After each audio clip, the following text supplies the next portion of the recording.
Good afternoon and welcome to Audiotree Live. Today is Friday, January 29th, 2016, and we're thrilled to have with us in the studio Joshua Powell and the great train Robbery.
We're in the studio with Joshua Powell and the great train Robbery. You guys are obviously a very literary band. Your latest album is called Alyosha, after a character in the Brothers Karamazov. Yep. And I've read that you say you read up to one novel a week. So my question is, what are you currently reading? I'm reading some Kafka right now, collected shorts of Kafka, and I'm also reading The Man Who Was Thursday by G.K. Chesterton. So you're into the light stuff then, huh? No, my mother is an English teacher, so I grew up around books, and I was like a pretty nerdy kid, grew up into a pretty nerdy adult, so. Nice. It's better than television, you know. I don't know about that. No, I'm joking. I like books and TV. What about the rest of you guys? Are you as heavy as readers as Joshua? For the most part. Probably not quite as heavy, but Is it a fat joke? it might be. Are any other books getting circulated in the tour van? From any of you?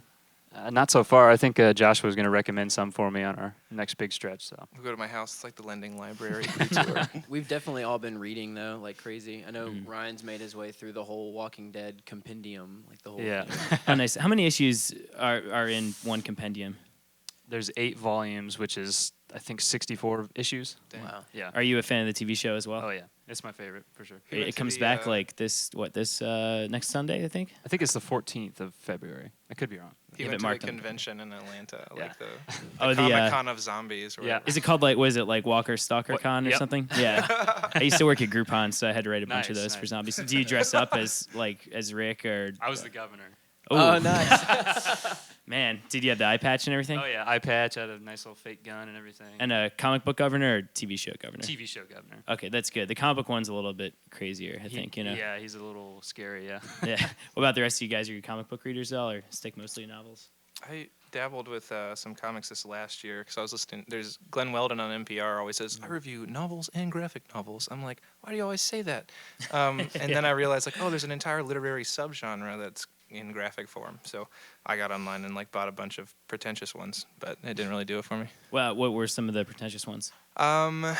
There's Saga, which is actually the only one that I totally love. Saga's awesome. And then there's like Mr. X, 100 Bullets, Puma Blues, which that one's like the weirdest. It's like a psychedelic conservationist manifesto, but with like stingrays that fly through the air like birds. It's bizarre. It's kind of cool. I guess. It's cool pictures, but I'm like, I don't understand what's going on here, man. Yeah, there's stingers through the air. Yeah. Would you say do comics at all have any influence on your lyrics as much as books do? No. We're not going to see any Flying Stingray songs on the next record. Man, I know you got me thinking about it. I think you should. Why don't we do another song? Definitely. Cool, thanks.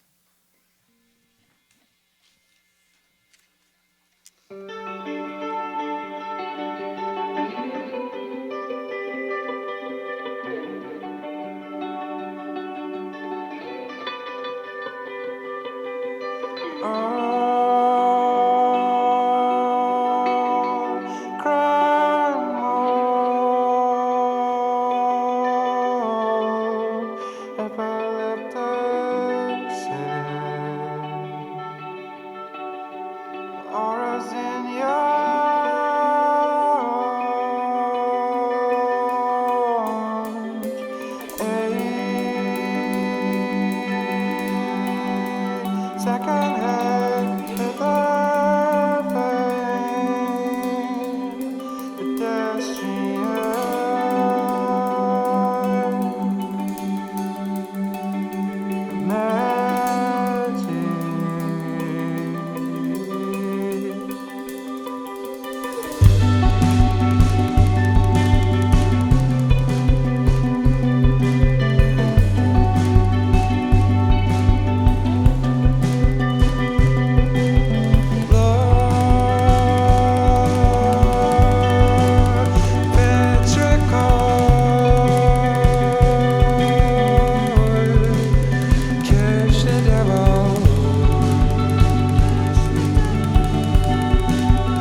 We're in the studio with Joshua Powell and the great train Robbery. Going back to Alyosha, named after the character from the Brothers Karamazov, would you call it a proper concept album about that character, or did you just use him more as an inspiration for the guiding principles behind the album? The former. It's definitely more of like what spiritually informed the subject matter for the record. There's no direct Dostoyevskian references, and it was really just more of the archetype that was inspiring. He's like a monk or something, right? He is. He's like a mystic, and he's really clean and pure and forgiving of his entire terrible family all the time. Just like this incorrigibility of goodness. Would you say, are you, coming from a somewhat religious background, Yeah. with both your parents being pastors, would you say you're more influenced by the spirituality of Christianity, the mysticism, or both? They're very tied. Normally people would make that dichotomy between like the spirituality and the religion, and I certainly am wildly less interested in religion. But to be like a person who believes in science and believes in art and the humanities, but then also say like, yeah, I've seen things that I can't explain, and I think that there's a God that's bigger than all of us, that interacts with us. Like, that's very mystic. Like, that's not a very like generally acceptable thing to say in circles of erudite folks, So, yeah, I guess the mysticism of it is where I connect to it. Would you care to share something that you've seen that you couldn't explain? That's super. I've never gotten that in an interview before. That's very personal. Yeah, well, I mean, my aunt was diagnosed with terminal cancer, and we prayed for her for a year, and then she was healed. And I know happens to a lot of other people who actually die, and it sucks. But I saw that, and I've encountered a demon before in real life. Really? Yeah, I was dreaming of one, and I woke, and he was standing at the foot of my bed. It's like, dude, I don't even know you that well. I'm telling you this stuff, and you're like, man, these dudes are crazy. No way, man. I don't like demons, but they're interesting to me. You know what I mean? Yeah, man. And so it's like I was thinking of this movie that I saw, and this guy's like trying to cast out a demon, and it's Anthony Hopkins as the devil. He's like, "Do you believe in me?" No. And the pastor's like, "I believe in the devil, and I kind of believe in God." So it's like, man, if the dark stuff exists, then like the light stuff's got to exist too, right? What movie is that? The Right? Yeah. Is that? Yeah. Has the rest of the band seen that? I haven't. I just know Anthony Hopkins was in it. We have been watching horror movies together, though. It's really Could have refreshing. been Silence of the Lambs. I wouldn't know.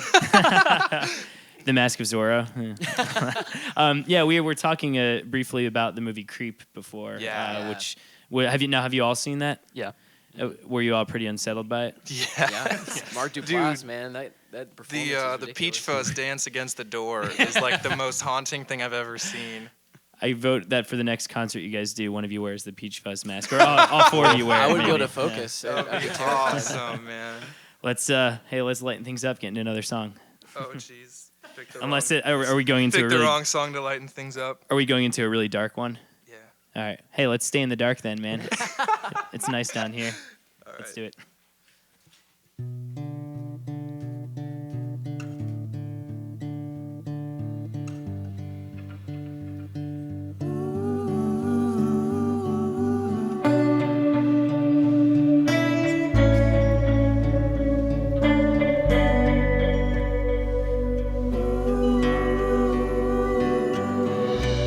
I insist and follow blindly.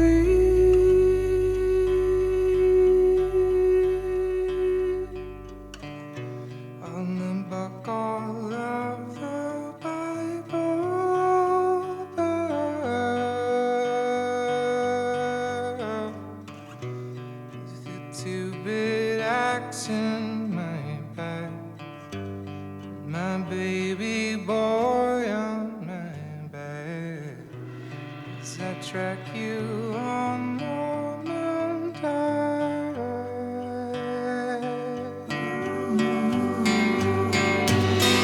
It's not the first time we met. Light a fire, you said. Send your boy out to destroy the saplings, gather the skirts. I spit and I cuss.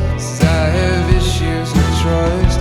Might as well avoid the hellfire I can control.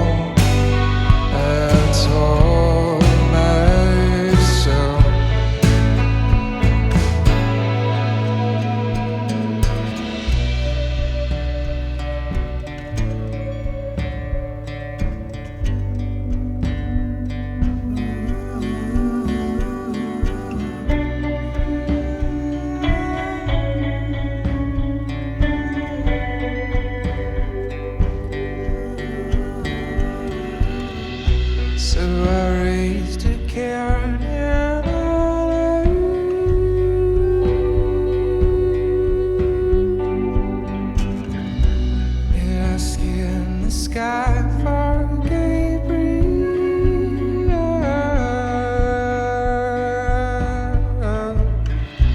and I made you sign with oil on his head. And well,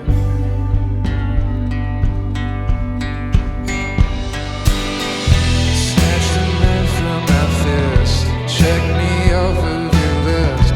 Was a test, you're highly blessed, and I'm proud that you passed. You judged the dead and the quick, but that was awfully sick. To flicker like a candle, I am not a man to gamble. What if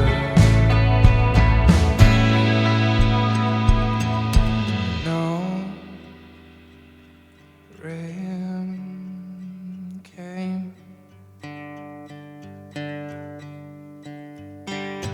No rain came.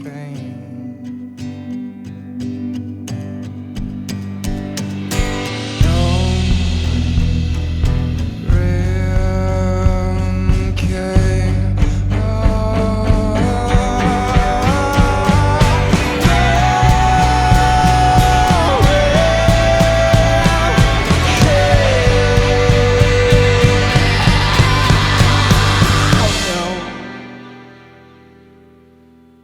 rain came.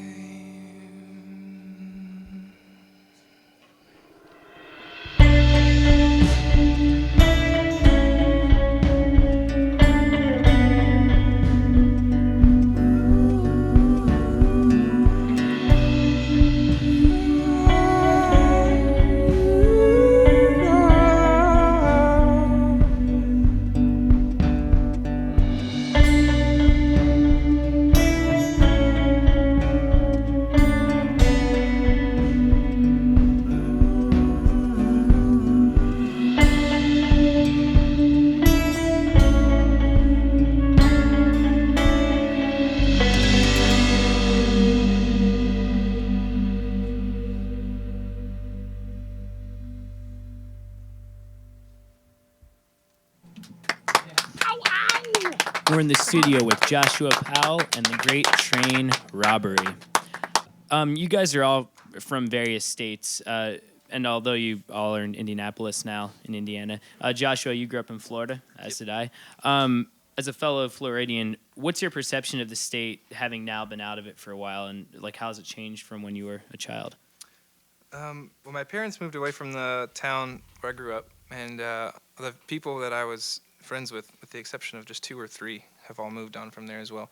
And I loved growing up in Florida. Topographically, it's incredible. It's beautiful. But there's a sense of provinciality that I experienced everywhere in Florida.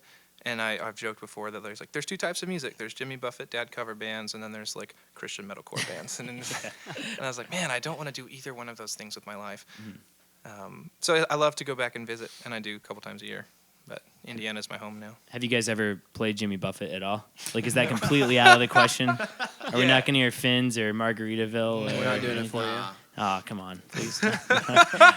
Are any of you secret Jimmy Buffett fans at all? I used to be in my dad's cover band, and we did play Margaritaville. Really? Oh, nice. Well, were you guys like a classic rock cover band, more or less? Yeah. Is your dad, is he from Margaritaville, by any chance? We're all from Indiana. It's a state of mind, so you can, anyone can be from Margaritaville. Trick question. Yeah, exactly. But there's no wrong answer, Your band name, The Great Train Robbery, with you guys being so literary, I was surprised to find out that it was named not after the Michael Crichton novel, but from the silent film. Have you all seen that in its 10-minute totality? No. Not, really? Wait, none of you have seen it? No. We shouldn't admit that. I got it from looking up Western movies on Wikipedia, and we're like Joshua Powell, and we had a filter like every day, like Joshua Powell in the plaid shirts, And then we looked up Western movies. That was the first one. It beat out the Copper Canyon which is Yeah. a really good choice, I think. Yeah, I like that better than Joshua Powell and The Man from Snowy River. Although that's kind of cool now that I think of it. Hey, you Is it should too late watch. for a rebrand. Yeah, I don't think so. Jefferson Starship, Jefferson Airplane, all that stuff. You could go through like 3 or 4 Western movies if you wanted to. Would you say Westerns are a pretty big influence on you? You have the song "Gunfighter Ballad" for the 21st century. Does Western cinema inspire your lyrics at all? Not at all. Yeah, I've probably seen like 2 Western movies. Yeah. Man, you guys are I know, man. sticking it to the Westerns right now. No, I got that from. That's inspired by like Marty Robbins. Like my grandfather used to sing like a bunch of old country songs and stuff, and I love the Marty Robbins has a record where every single song is about either shooting someone or being shot by someone. Oh man, Hell of a ride. sounds like Thanksgiving at my house. No, just kidding. All right, let's go into another song. All right.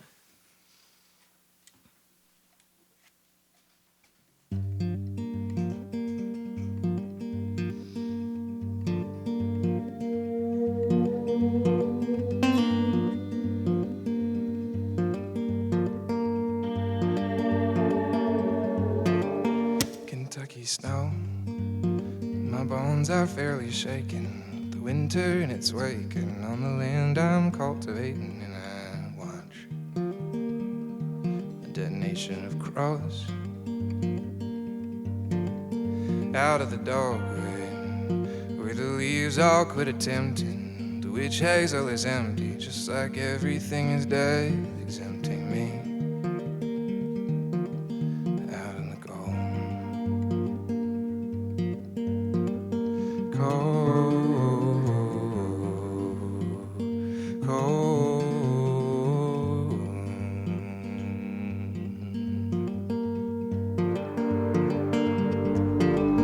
Well, that relaxed like the devil was a cropper on my family's farming proper. Tiny boys had a copper and a low. Sure in the dead, he wasn't moving, and I knew the antidote, but he rose up in my throat, so I put him in my coat. Get him home, carry him back home.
We're in the studio with Joshua Powell and the great train Robbery.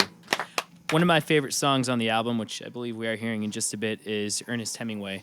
Would you consider yourself more of a Hemingway guy or a Faulkner guy? I'm a Hemingway guy. Do you think it's kind of like you're either a Beatles or a Stones guy? Like, I don't know anyone who loves both of them, you know? Oh, you're so wrong.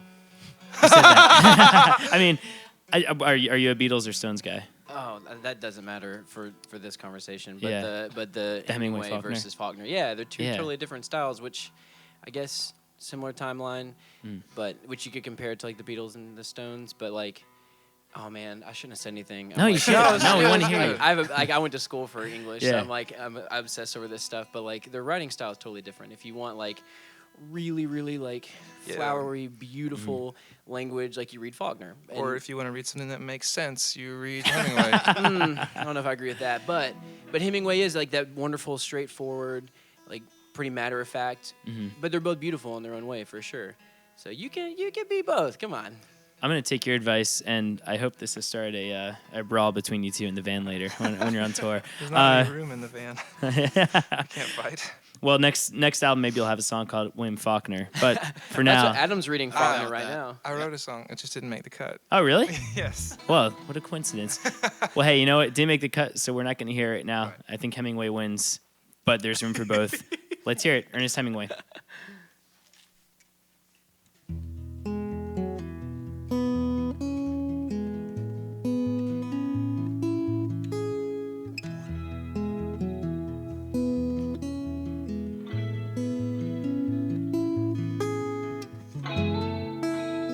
Strung along careless fires, vertebrae of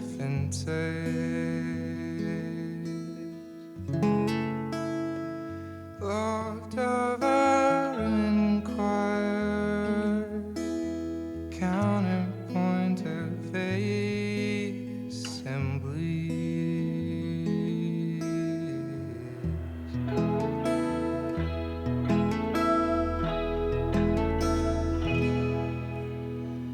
in a copse of birch trees.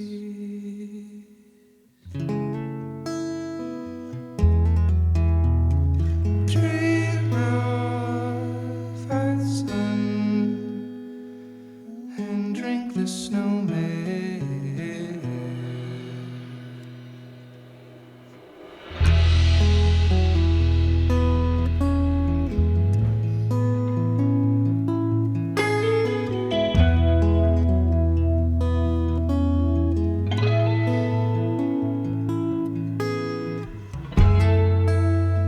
Avalanche of sicker sharks, the fossil record. In Colorado, we saw Christmas lights and air travel.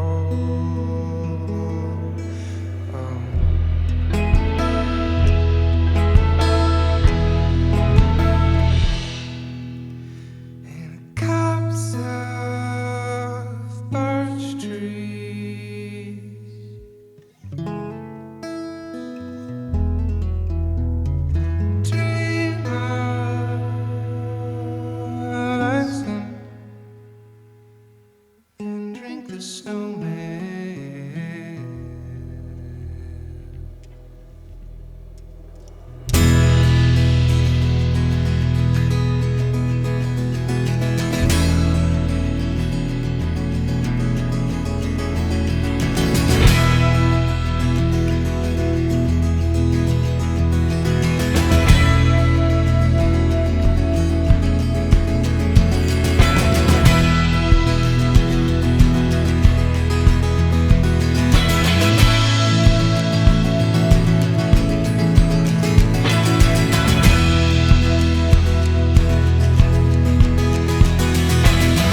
Joshua Powell and the great train Robbery.